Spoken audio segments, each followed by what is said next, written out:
নমস্কার বন্ধুরা, রুম্পার হেসেলে তোমাদের সকলকে স্বাগত। আমি আবার হাজির হয়ে গেছি নতুন একটি রেসিপি নিয়ে। আমার আজকের রেসিপি পার্শে মাছ, বেগুন, আলু, কালো জিরে, কাঁচা লঙ্কা দিয়ে আমি একদম পাতলা ঝোল রান্না করব। যেহেতু এই পার্শে মাছটা ইলিশ মাছের মতনই অনেকটা টেস্ট, এটা যত হালকা যেভাবে রান্না করা যায় সেটাই খুব ভালো হয়। ইলিশ মাছ হচ্ছে বেগুন, কালো জিরে, কাঁচা লঙ্কা, আমি এটা সেইভাবেই রান্নাটা করবো, কিন্তু এর মধ্যে আমি একটু পেঁয়াজ ফোড়ন দেবো। তাহলে চলো দেখে নেওয়া যাক আমার এই আজকের রেসিপিটি। আর বন্ধুরা, প্রথম থেকে শেষ পর্যন্ত দেখে নেওয়ার অনুরোধ রইল। প্রথমে আমি মাছটা নুন হলুদ আমি সামান্য একটু লঙ্কার গুঁড়ো দিয়েছি, সেটা আমি একটু ভালো করে মেখে নেব। মেখে নিয়ে তারপরে আমি মাছটাকে ভেজে নেব। গ্যাস ধরিয়ে আমি কড়াইতে তেল দিয়ে দিয়েছি, তেলটা আমার গরম হয়ে গেছে। আমি এবার মাছগুলোকে ভেজে তুলে নেব। এক এক করে মাছগুলো আমি দু ব্যাচে ভাজবো। একসাথে ভাজতে গেলে মাছগুলো আমার ভেঙে যাবে। এবার আমি দুবারে ভেজে মাছগুলোকে তুলে নেব।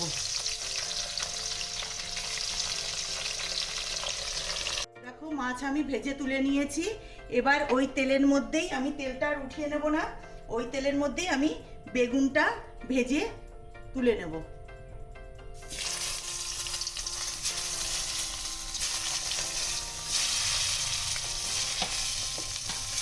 বেগুনটাকে আমি ভেজে তুলে নিচ্ছি। দেখো, আমি বেগুন ভেজে তুলে নিয়েছি, আলু না সরি, বেগুনটা আমি ভেজে তুলে নিয়েছি। এবার আমি এই তেলের মধ্যে আমি দিয়ে দেব ফোড়নে কালো জিরে। এবার আমি দিয়ে দেবো এর মধ্যে আলু। একটা আলু নিয়েছি আমি, একটা আলুকে 4 টুকরো করে নিয়েছি, কেননা মাছের পরিমাণটা আমার কম আছে, এই জন্য আমি একটা আলু 4 টুকরো করে নিয়েছি। আর বন্ধুরা, এই মাছটা খেতে ভীষণই ভালো হয়। যে কোনো মিষ্টি জলের মাছ কিন্তু যতটা হালকা পাতলাভাবে রান্না করা যায় ততটাই ভালো হয়। সামুদ্রিক মাছ একটু মশলাপাতি লাগে, কিন্তু এই সমস্ত মাছগুলো কিন্তু যত হালকা রান্না করা যায় ভীষণই টেস্টি হয়।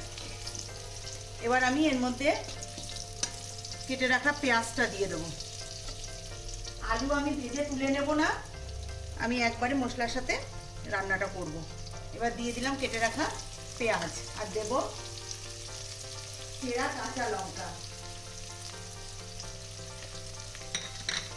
দিয়ে আমি এবার পেঁয়াজের সাথে আলুটাকে একটু সামান্য ভাজা ভাজা করে নেব।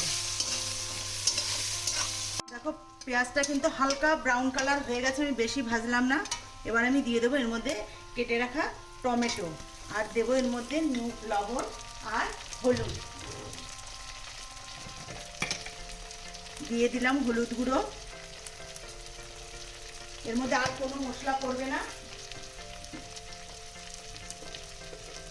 যেহেতু আমি হালকা পাতলা ঝোল করব।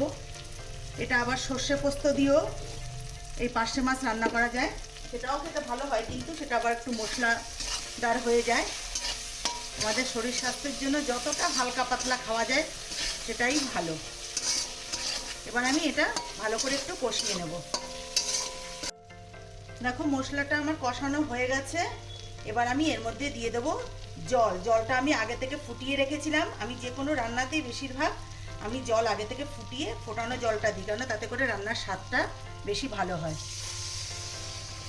যেহেতু পাতলা ঝোল হবে, আমি এতটুকু জল আমি দেব। এবার আমি এর মধ্যে দিয়ে দেব ভেজে রাখা মাছ।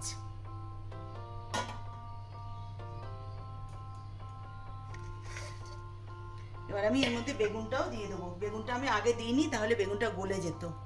এখন আমি বেগুনটাও দিয়ে দিলাম। এবার আমি ঢাকনা দিয়ে ঢেকে 10 মিনিটের মতন ফুটিয়ে নেব।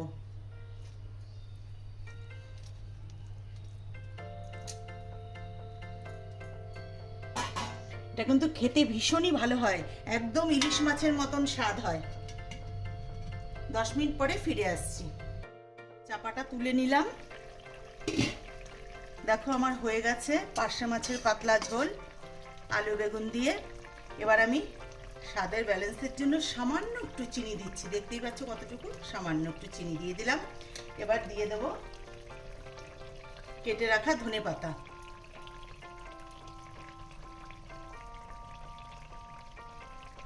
এবার আমি একটু খুন্তি দিয়ে নাড়াচাড়া করে গ্যাসটা বন্ধ করে নামিয়ে নিয়ে তোমাদেরকে দেখাচ্ছি। দেখো, দেখো আমি নামিয়ে নিয়েছি, এবার একটা প্লেটে আমি সার্ভ করে নিচ্ছি। তো বন্ধুরা, আমার এই রেসিপিটি যদি তোমাদের ভালো লেগে থাকে তাহলে লাইক, শেয়ার, কমেন্টস করো। আর তোমাদের কাছে অনুরোধ রইল, বাড়িতে অবশ্যই একবার এইভাবে রান্না করে খেয়ে দেখবে, তারপরে আমাকে কমেন্টস করে জানাবে তোমাদের কেমন লাগলো। আশা করি অবশ্যই ভালো লাগবে। আর আমাদের এখন তো শরীর স্বাস্থ্যের দিকে সব সময় লক্ষ্য রাখতে হয়। আমি এইভাবেই যে কোনো মাছের ঝোল বা সামুদ্রিক মাছ ছাড়া আমি এইভাবেই পাতলা ঝোল রান্না করে আমরা পরিবেশন করি। তা তোমাদের কাছে অনুরোধ রইল, তোমরা বাড়িতে অবশ্যই একবার এইভাবে বানিয়ে দেখো, দেখবে খুব ভালো লাগবে। তা আমার চ্যানেলে নতুন বন্ধু হয়ে থাকলে চ্যানেলটিকে সাবস্ক্রাইব করে নেওয়ার অনুরোধ রইল। আর যারা করেছো তাদেরকেও অসংখ্য অসংখ্য ধন্যবাদ। আর যারা ফেসবুক থেকে দেখছো তারা ফেসবুকের পেজটিকে অবশ্যই ফলো করে নিও। তাহলে আজকের মতন ভিডিওটি এখানেই শেষ করছি। ভালো থেকো, সুস্থ থেকো, নমস্কার।